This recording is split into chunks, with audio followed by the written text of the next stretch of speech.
Eh bien, yo tout le monde, c'est Swash, j'espère que vous allez bien, moi ça va super. Aujourd'hui, on se retrouve pour une petite vidéo spéciale. Avant que la vidéo commence, j'aimerais remercier Nyon pour m'avoir donné ce casse sweater, cette cap tube, ce bouclier itch et aussi le bouclier Facebook, qui est du coup le bouclier Facebook, pardon. Donc si tu passes par là, je tiens à te dire un grand merci à toi Nyon, parce que c'est vraiment très très cool, hein. T'étais pas obligé, etc. C'est vraiment très gentil. Et par ailleurs, les amis, en parlant de CapTube, cette cape sera possible de l'avoir à mon concours. C'est-à-dire, j'en ai parlé à Nyon. Il m'a dit qu'il m'en donnerait une pour le concours. Donc, vous pourrez gagner une cape Tube, un Dofus et un 1.5 Kama. Bref, passons aux 500 abonnés. Bref, passons à la vidéo. Donc, pour moi, la zone numéro 1 de farm, c'est les gelées. Bah oui, parce que c'est concrètement une zone de ouf. Pour y aller, si vous n'avez pas le zap, vous pouvez partir de la statue Roublard, faire la petite douille en disant que vous voulez aller au temple Roublard. Une fois au temple, vous sortez, vous partez sur la droite, vous descendez. Vous pouvez même prendre le zap, et puis après, vous retournez sur la droite jusqu'aux petites ailes, le quai. Vous utilisez pour vous TP au zap, puis vous les reprenez pour utiliser au gelé, et vous arrivez directement dans la zone. Ça vous évite au moins 40 maps à pied. Donc pourquoi cette zone-là? Pour les gelées fraises, les gelées bleues et les gelées menthe, mais surtout les gelées fraises avec le rouge jelly et du coup, comme son nom l'indique, la gelée fraise.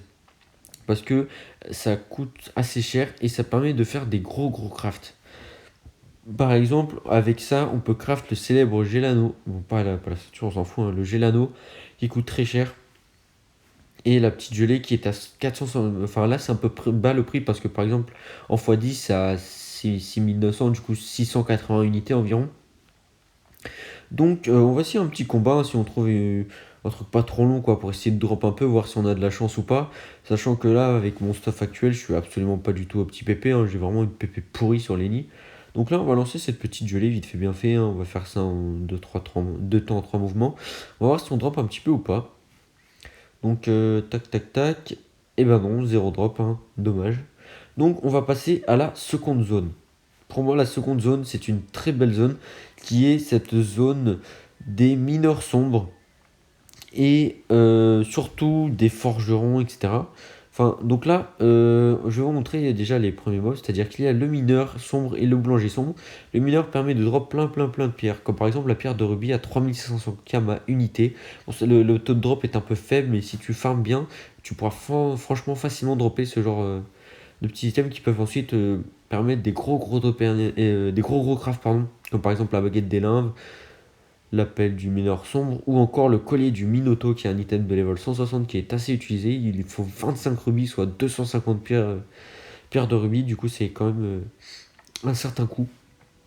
Il y a ensuite, bon, du coup, le boulanger sombre, mais bon, lui il drop un peu des conneries. Ça, on s'en tape un peu, c'est pas vraiment ça qu'on cherche. C'est surtout le mineur sombre et un deuxième mob que je vais vous montrer après, mais je vais d'ailleurs d'abord changer de map.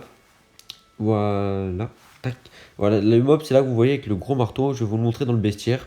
Les drops, ils sont juste ouf. Voilà, Cobalite 5000 Kama. On a Kryptonite 700, 4000, 2000, 600, 2500, 3000, 70. Bon, après, c'est un peu de la merde. Bon. Donc, le mob sont assez cool. Allez, on va retenter notre chance. On va essayer de drop hashtag numéro 2, hein, on va voir. Est-ce qu'on a de la chance cette fois ou est-ce qu'on en a toujours pas? On va mettre le petit Dofus Calyptus pour faire genre. Du coup, on va lancer le combat. Bon, le cheval il est gagné d'avance, hein. On va juste tac, se boost, tac, Eri, bam. On os les deux et non, on drop que de la merde. Du coup, bah. Bon, non, le groupe il est trop long, ça sert à rien.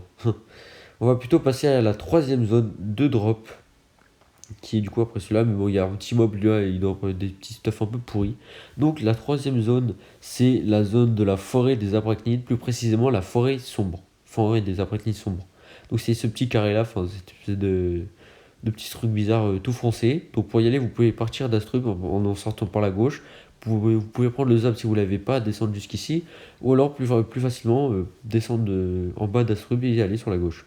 C'est ce mob là qui nous intéresse. Bon, celui-là il drop pas trop des conneries, mais celui-là nous intéresse beaucoup parce que, par exemple, nous pouvons dropper ce bois envoûté à 3000 km unité, cette écorce à 900, cette ambre à 2000, etc. Bon, 700, 800, il n'y a que des bons drops, mais c'est surtout le bourgeon qui nous intéresse. Pourquoi?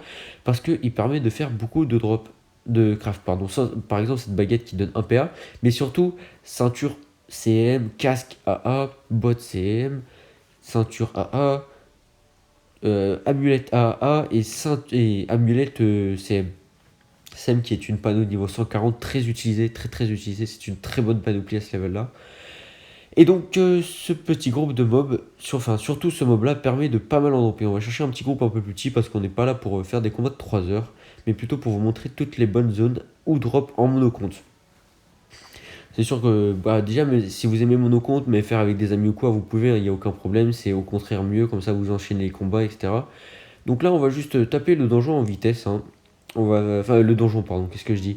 On va taper les 3 mobs en vitesse, voir si on a un peu de chance cette fois-ci, parce que sur les 2 premières zones, on a eu un drop totalement pourri, 0 chance. Donc on va voir si la chance est de notre côté là.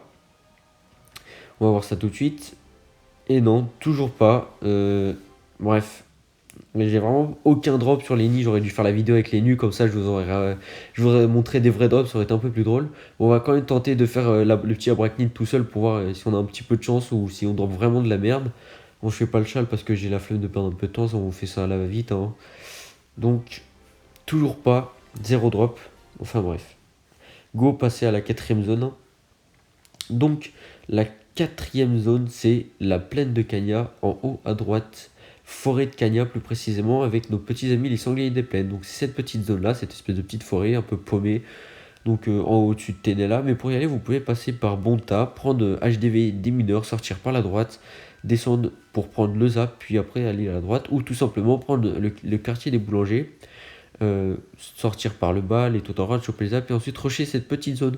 Donc le mob qui nous intéresse c'est uniquement celui-là.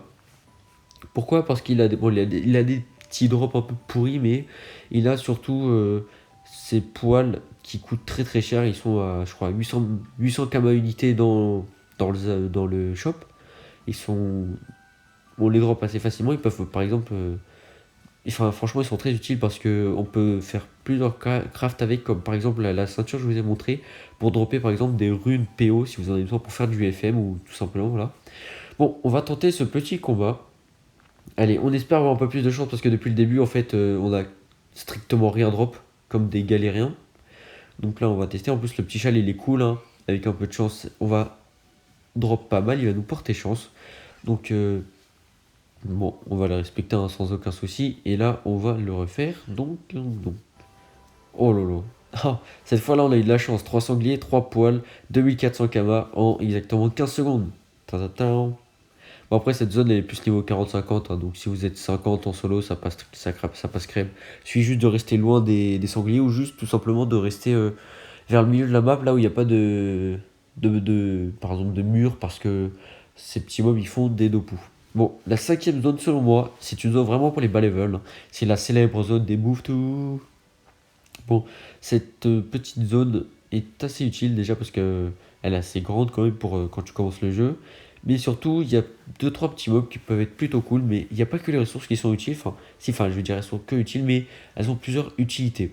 C'est-à-dire, déjà, vous pouvez déjà drop la panneau dessus, hein, drop la panneau sur tous les mobs de Bouftou, mais c'est pas que ça.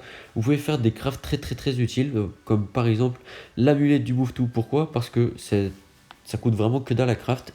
Vous pouvez craft ça en masse pour monter votre métier de bijoutier jusqu'au niveau 60-65 pour pouvoir avoir le pouvoir suffisant pour pouvoir faire de la forge de magie par exemple et gagner pas mal de kama. Mais aussi regardez les prix de la panoplie Bouftou Royale qui est du coup craftable avec des items de la panoplie Bouftou et des items des ressources Bouftou tout simple. Plus bien évidemment les laines du Bouftou Royal. On va lancer un petit combat, on va voir si on arrive à dropper. On a eu de la chance sur le combat d'avant, pour une fois j'ai envie de dire. Tête de la chance là. Bon, on a eu quelques drops, mais on n'a pas eu de l'aide du Bouftou, c'est un peu ce qui vaut le plus cher parmi là. On a eu un peu de conneries quand même. Donc, on va retenter un petit combat, je pense. Voilà, là, nickel, avec le chef de gare du Bouftou, pardon. Le chef de gare Bouftou. Ce qui est pas mal avec ce mob, c'est que le chef, déjà, il permet de drop la coiffe et la cape Bouftou qui valent assez cher. Donc, bon. C'est la fin de cette vidéo les amis, j'espère vous avoir aidé, j'espère que vous ferez des kamas. Si c'est le cas, n'oubliez pas de lâcher le pouce bleu, l'abonnement, le commentaire, ça fait super plaisir. Moi je vous dis RDV prochaine vidéo. Tchuss!